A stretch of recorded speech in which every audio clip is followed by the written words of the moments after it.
어서 오십시오. 네, 안녕하세요. 조국 수석이 법무장관 가는 거 맞아요? 최민희 전 의원. 저는 그렇지 않을까? 조심스럽게 예측해 봅니다. 여권 내부에서 혹시 들은 얘기 있어요? 들은 거 없습니다. 근데요, 이럴 때 보통 뭐 있으면 좀 얘기해 보세요. 없습니다. 이럴 때 보통 청와대에서 지금 애매한 태도잖아요. NCND. NCND는 곧 간다. 간다는 긍정의 뜻으로 인식이 되어 왔잖아요. 그런 것 같아요. 어떻게 보세요? 일단 저는 야당의 비판이 일부 비판할 수 있다고 생각합니다. 예를 들면 권재진 민정수석이 법무부 장관으로 갔을 때 민주당도 비판했었잖아요. 강하게 비판했죠. 네, 그 비판이 일부 타당하다고 생각합니다. 근데 다른 점도 있는 것 같아요. 왜냐하면 제가 이제 자유한국당 쪽 전 의원님들과 토론하다 보면 조국 수석이 민정수석으로서 역할을 잘 못한다는 근거가 여러 가지 있는데 그중에 하나가 검찰 출신이 아니어서 검찰을 너무 모른다가 있었어요. 있죠. 네, 그런데 그 점 때문에 권재진 법무부 장관은 과는 다르다고 생각을 해요. 거긴 검찰 출신이죠. 검찰 출신이었고 그래서 조국 수석이 법무부 장관에 내정된다면 그것은 아마도 문재인 대통령이 비검찰 출신으로 검찰개혁을 제도적으로 완성하겠다는 것의 의지 표현이다. 이렇게 생각합니다. 예. 근데 현 박상기 법무장관도 비검찰 출신인 건 맞잖아요. 그렇죠. 예, 그러니까 비검찰 출신으로 법무부 장관을 계속한다는 뜻은 계속 이어가면서 제도적으로 완성한다. 검찰개혁을. 그런 의지의 표현이라고 봅니다. 진수희 전 의원 어떻게 보세요? 근데 저는 지금 민정수석에서 법무부 장관으로 직행하는 게 뭐 된다 안 된다 막 그런 논란이 있잖아요. 이명박 정부 때 권재진 수석 예. 뭐 그 사례가 있었기 때문에 근데 이제 그때 강하게 반대했었던 민주당의 사례는 지금 최민희 의원이 이미 이제 상기를 시켜드렸고요. 저는 직행하면 된다 안 된다 단순하게 말할 는 거에 대해서는 저는 동의하지 않고요. 갈 수도 있는데 문제는 뭐냐면 그분이 민정수석 하면서 했었던 업무 능력이나 성과 또 경험 이런 거에 비추어서 그럼 이분이 과연 법무장관으로 감직한 이런 인물인가 하는 그 기준으로 저는 평가를 해봐야 된다고 생각을 하는데 민정수석실의 고유 업무 중에 예를 들면 공직기강 확립이라든지 특히 인사검증과 관련해서는 좋은 점수를 주기가 어렵거든요. 네. 그런 분을 또 법무부 장관으로 임명을 한다. 이제 그럴 경우 과연 공정한 법 집행 또 불편 부당한 사정 이런 게 과연 이 민정수석으로서 업무 능력도 채 좋은 평가를 받지 못했는데 과연 그보다 더 큰 자리인 법무장관에 보내는 게 맞느냐 하는 점에서 저는 좀 퀘스천 마크를 붙이고 싶다. 공직기강 인사검증에서 결격 사유를 보였는데 그 말인 거죠. 그렇죠. 그런데 지금 이제 내거는 명분으로는 지금 추진 중인 공수처라든지 검경 수사권 조정이라든지 소위 검찰 개혁을 지금 이제 이렇게 시동을 걸어놨고 그 장본인인 조국 수석으로 하여금 이제 아까 완성시킨다고 표현을 하셨잖아요. 근데 이미 시동이 걸린 거를 굳이 그 양반이 조국 수석이 법무부 장관으로 간다 그래서 그게 완성이 되고 다른 분이 오면 완성이 안 된다. 이것도 저는 좀 동의하기가 어려워서 저는 만약에 임명이 된다, 지명이 된다라고 하면 결국은 또 우리 문재인 대통령의 인사 스타일이 다시 한번 또 반복되는. 어떤 스타일? 그러니까 쓰는 사람 계속 쓰는? 자리를 바꿔가면서 쓰고 승진시켜서 쓰고 저는 최근에 또 하나 인사 스타일로 좀 제가 인상에 들어왔던 게 뭐냐면 지난 정권에서 굉장한 반기를 들었던 인사를 굉장히 중용하는 이런 것도 또 다른 문재인 대통령의 특징적인 인사 스타일이 아닌가 싶고요. 최민희 전 의원 어떻게 보세요? 두 가지 문제 제기하셨어요. 회전문 인사. 아니 그 전에 민정수석으로서 몇 가지 일을 잘 못한 거 있지 않느냐. 또 두 번째는 검찰개혁 이미 시동이 다 걸렸는데 굳이 조국 수석이 가야만 게 되는 거냐. 이 두 가지.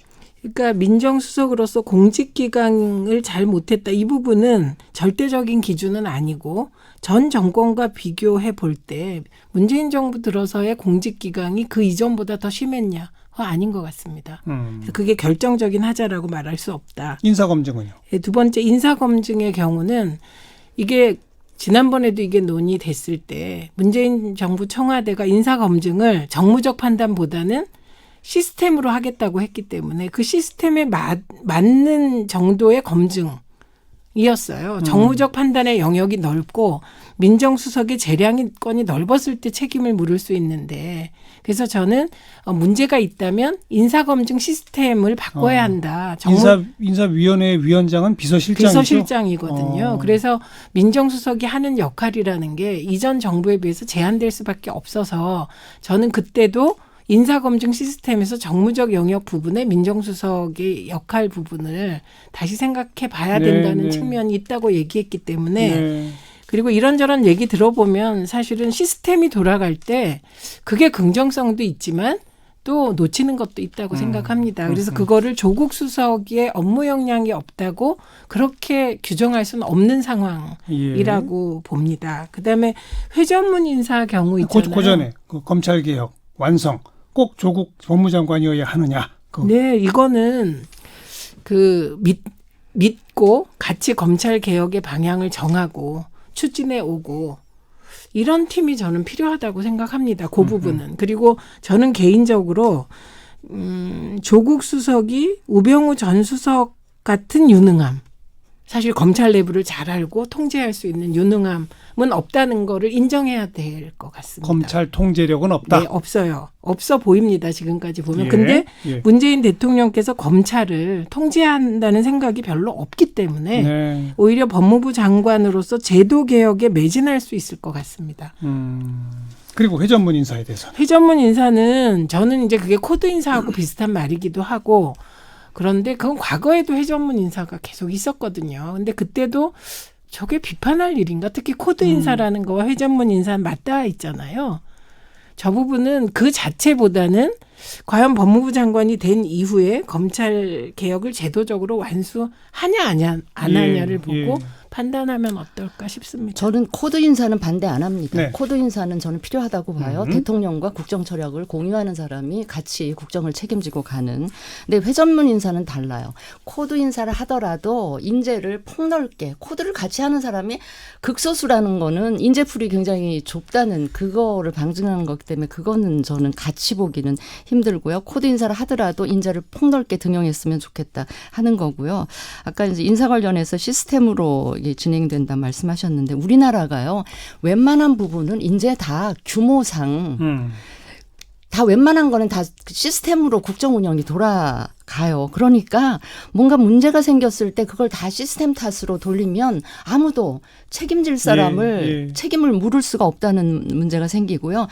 그런 점에서 검찰개혁의 완성이라는 것도 검찰개혁조차도 이제는 궤도에 올랐으면 시스템으로 돌아가는 거지 꼭 조국 수석 아니면 안 된다. 이것도 저는 좀 동의하기가 어렵고요. 그러다 보니까 나오는 얘기가 박지원 의원부터 하는 이야기가 결국은 조국 수석을 그러니까 스펙 관리를 통해서 다음 대통령 후보군으로 좀 만들려는 그런 숨겨진 의도가 있는 게 아니냐. 이런 얘기가 상당히 설득력이 있어요. 청와대 경험뿐만 아니라 내각 경험까지 하게 해서 해가지고 스펙 관리해서 이제 무슨 그 국회의원 선거라든지 뭐 대선이라든지 나가서 당선되고 안 되고는 그거는 또 다른 영역이고 아까 최 의원님도 방송 들어오기 전에 말씀을 하셨지만 요 정도 스펙 관리하는 거는 대통령이 이제 해줄 수 있는 그런.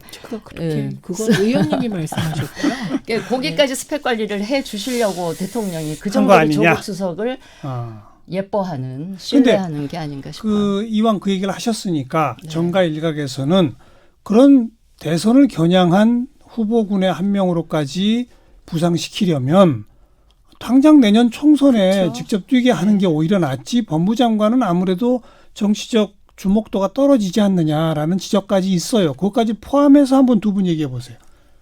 우선 지금 말씀하신 이제 스펙 부분은 모순이 발생하는 거죠. 왜냐하면 말씀하실 때 조국 수석이 법무부 장관 자격이 없다고 말씀하신 거거든요. 자격 없는 사람을 법무부 장관에 임명한다고 스펙이 될까? 가서 일 못하면 오히려 네, 망친다. 저는 안 될 거라고 생각합니다. 그리고 예. 대통령께서 그렇게 인사를 하는 스타일이 아니에요. 그러니까 지금 아까 방송 전 말씀은 그 얘기에 대해서 제가 그런 뜻인가라고 말씀드린 거예요. 예, 그런 거고 저는 그렇게 생각을 안 하는 게 대통령께서는 그런 포석을 두는 분이 아닙니다. 그냥 검찰개혁에 대한 네, 그냥 그렇게 하시는데 그 마음. 예, 그거를 놓고 뭐 여러 해석이 나오는 것이죠. 아. 그리고 저는 저 개인적으로는 이건 진짜 개인적인 네. 의견인데 법무부 장관보다는 국회로 가는 길이 훨씬 빠를 뿐만 아니라 글쎄요. 그게 정도고 법무부 장관 하다가 그다음에 뭐 총선 나가고 이거는 너무 프로그램이 길어서 생각하기가 어렵고 그냥 박지원 의원님의 개인적인 그냥 스타일이신 것 같아요. 요번에 법무장관으로 들어가면 내년 4월 총선은 못 나오죠. 못 나가요. 예. 아니 그건 모를 일인 게 그것도 이제 모른다. 아니 그건 아니 아닙니다. 스펙 관리라는 게 있잖아요. 우리 같은 사람은 민정수석으로서 조국 수석이 업무를 뭐 별로 좋은 점수 주기 어렵다라는 게 우리들의 평가지만 대통령 입장에서는 굉장히 잘하고 있다고 생각을 하셨을 수 있어요. 그러니까 법무장관으로 가서 지금 국회에서 논의되고 있는 그 두 가지 법안이 만약에 처리가 되는 네. 이런 상황이면 그게 사실은 조국 법무부 장관의 성과로 이렇게 되면서 연말쯤에 법무부 장관 그만두고 정기국회 끝나면서 총선 나올 수도 있는 저는 그건 100% 아니라고. 그 타임 테이블로서는 충분히 예. 있을 수 있는 거라고 근데 생각해요. 그건 아닌 것이 이번에 이제 박영선 의원이 그 입각했잖아요. 네, 네. 그 시점에 이미- 내각을 정하는 기준이 이미 총선 불출마죠. 예, 총선 출마 안 하는 사람을 그때 했는데 지금 조국 수석만 예외적으로 연말에 그만두는 글쎄요. 건 불가능하다고 생각합니다. 그건 진수희 전 의원 제가 들어도 네. 이번에 개각 요인이 여러 건이 있는데 총선 출마할 장관들을 뺀다는 거잖아요.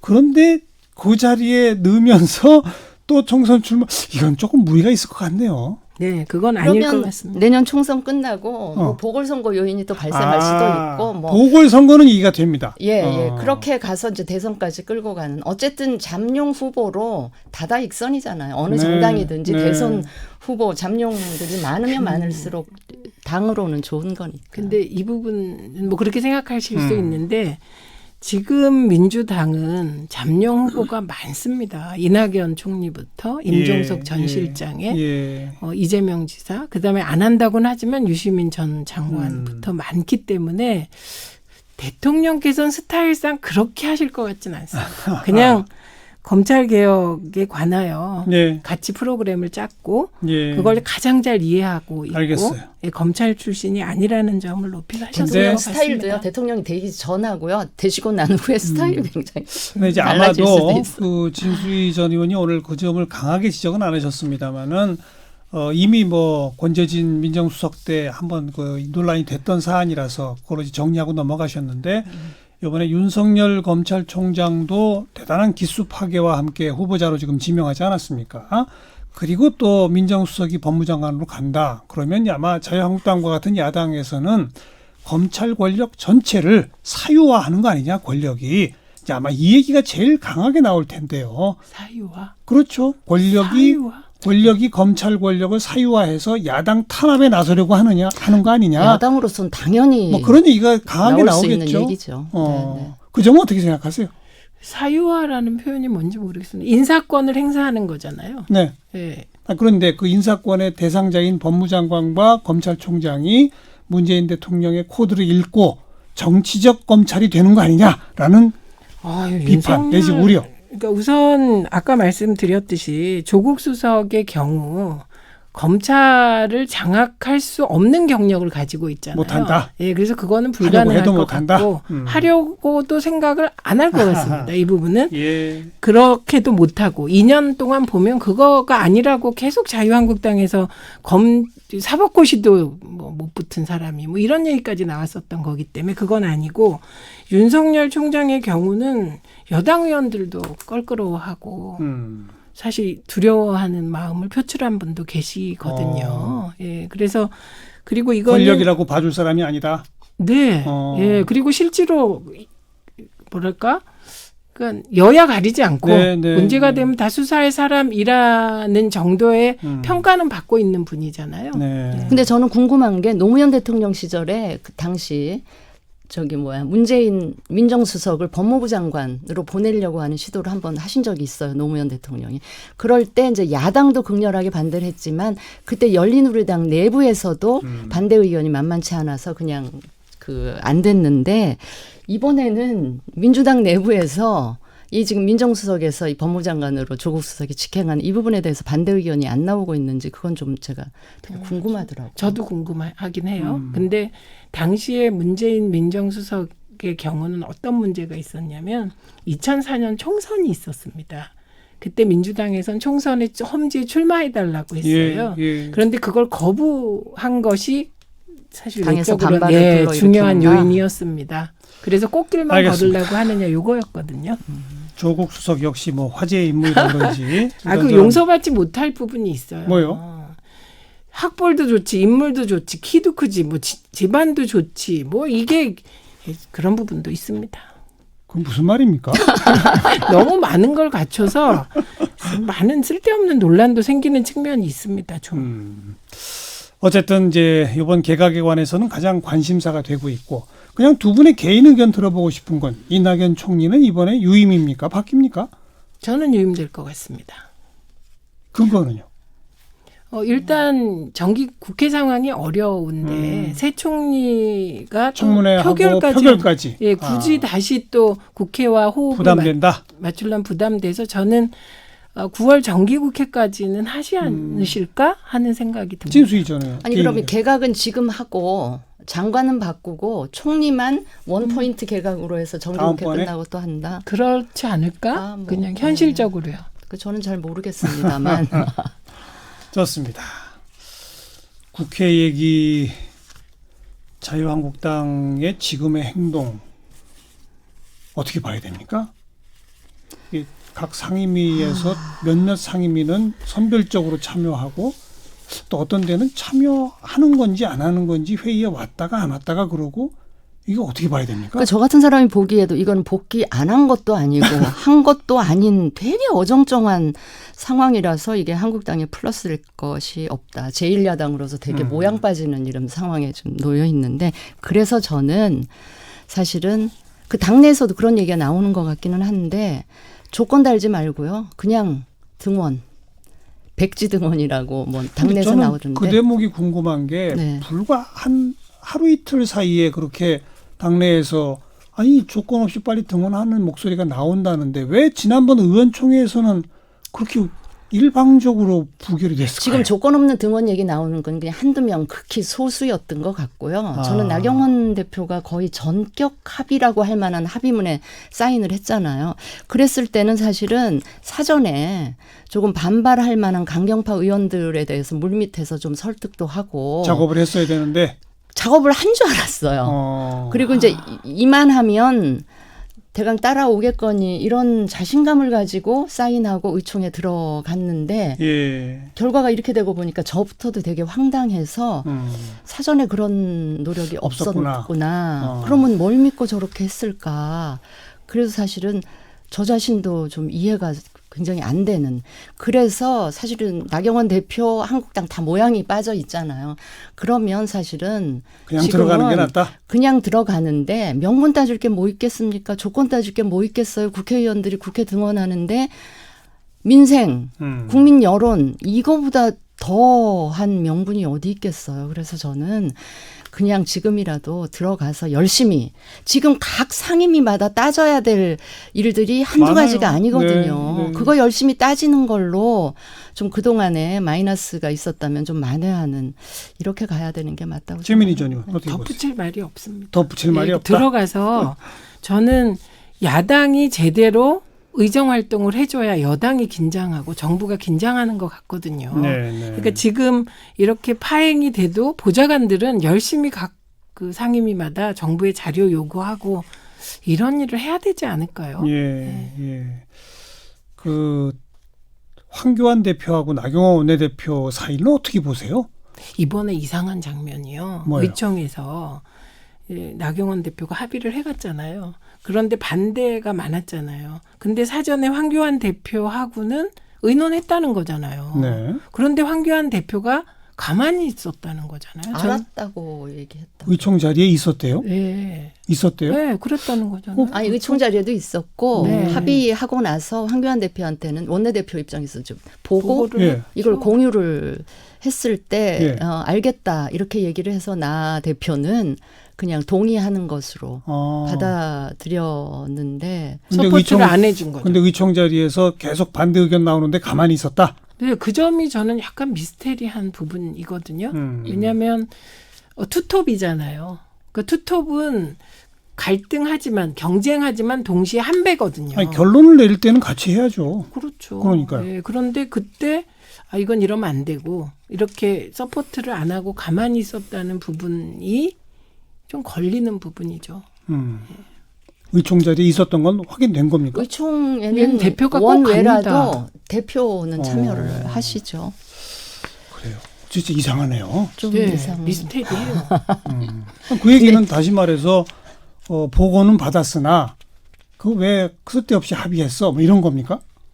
아니, 저는 이제 좋게 보면 이게 좋은 건지 모르겠지만 하셨나? 당황했나? 이런 생각도 듭니다. 왜냐하면 합의 안 했을 줄 알았는데 아니, 일단 합의를 했잖아요. 네. 그리고 동의했다고 치면 알겠다가 그러면 의원들이 그냥 그거를 통과시켜 줄 줄 알았는데 그게 뒤집어지는 상황에 당황이 돼서 가만 있었던가라고 잠시 생각을 해봤는데 네, 알겠다라고 하면서 이제 본인은 근데 의총에서 의원들 이야기를 좀 들어봐야 되겠다. 뭐 이 정도 생각은 했을 수가 있죠. 근데 의총에서 워낙 반대 의원들이 많이 나오니까 뭐 그랬던 거 아닌가. 감히 이제 설득할 만한 근거나 아무튼 준비가 안 됐다. 오늘은 진수희 전 의원의 표현이 좀 적확했던 것 같아요. 모양 빠진다. 황교안 대표, 나경원 원내대표 사이도 좀 모양 빠지는. 제가 더한 표현이 있었는데 그건 방송에서 적합하지 않은 것 같아서 제가 모양 끝나고 빠진다 저한테 정도로. 따로 얘기해 네, 알겠습니다. 정치 좀 아는 누나들 최민희 전 의원, 진수희 전 의원 수고하셨어요. 고맙습니다.